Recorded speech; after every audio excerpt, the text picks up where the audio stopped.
Falava.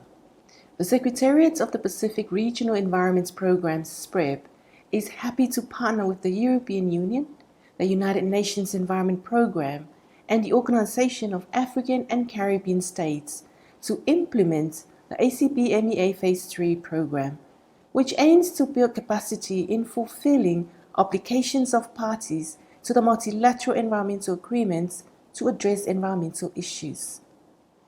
As a sign of its commitment, SPREP will promote and strengthen the mainstreaming of gender in the activities of the program.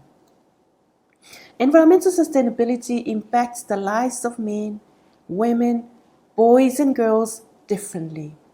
At SPREP, we acknowledge and recognize the importance of the full integration of gender in the various programs and projects of the organization. This means that men, women, boys and girls are given the same opportunity to actively participate in programs and projects and equally benefit from these, including access to resources and decision-making processes.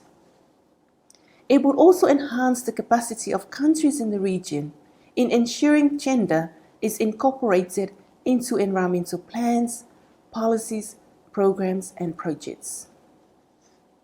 Together, these will contribute toward the success of the ACP MEA's Phase III program and the achievements of the Sustainable Development Goals.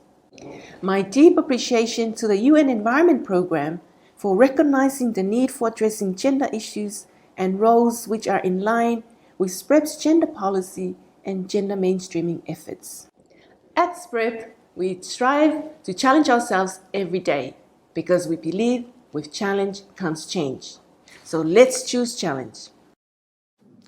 Women and men have equal rights and self-determination in all aspects of project implementation, participation, and related actions to define technical and policy outcomes.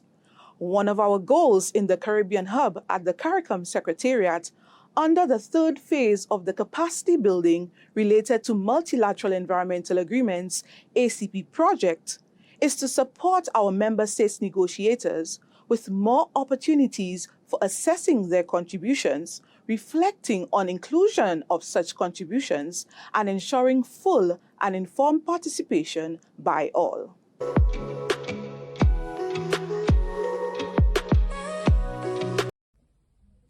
When implementing a program to reduce health risks from chemicals, it's essential to have a strong gender focus in your planning. The design, the monitoring, and the evaluation of a project should all include a gender lens. Projects will be more successful and their results more sustainable if they explicitly address gender. For example, the risks of mercury exposure in artisanal and small-scale gold mining are different for men and for women. In addition, they often play different roles and face different vulnerabilities in the gold supply chain.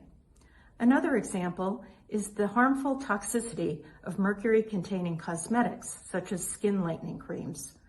Only with a strong gender focus can we really make progress in reducing these human health risks. Women in the Western Indian Ocean region are active in leadership, research, community engagement and training, and in conservation of marine resources. Women are also stakeholders in fishing, as seen in Madagascar.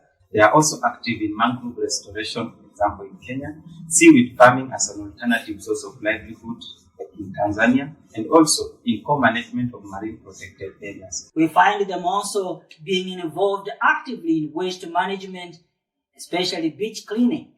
And therefore, the ACP MEA's project will actively mainstream men, women, boys, and girls in gender consideration in all its activities, be they in MPA management, be they in the management of marine litter, be they in the decision-making arms of the convention.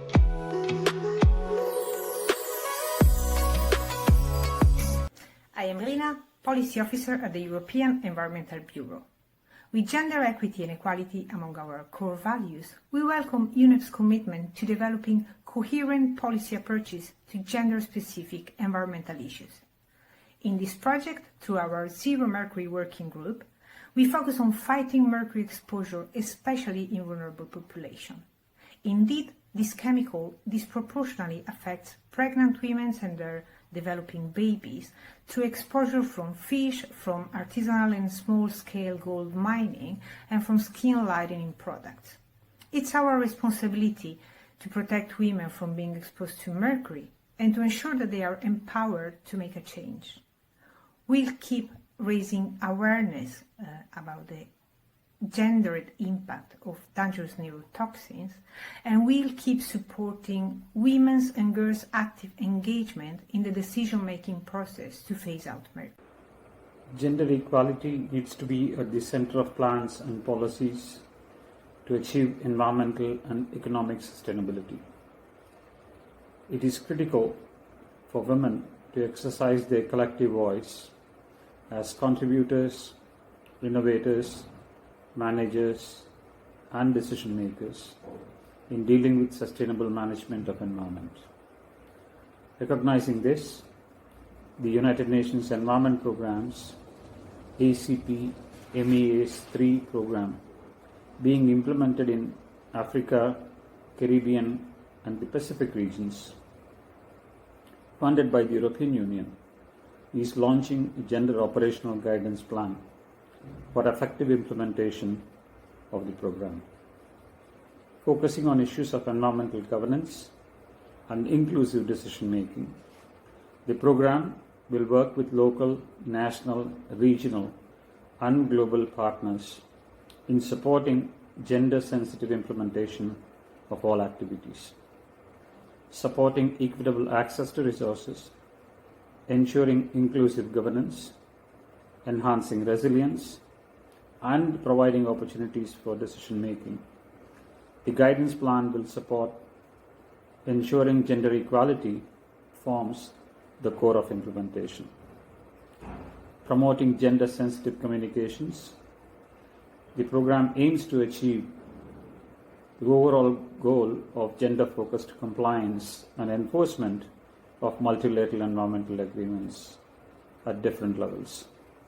We hope that this small contribution will go a long way in achieving our goals of women empowerment and gender equality.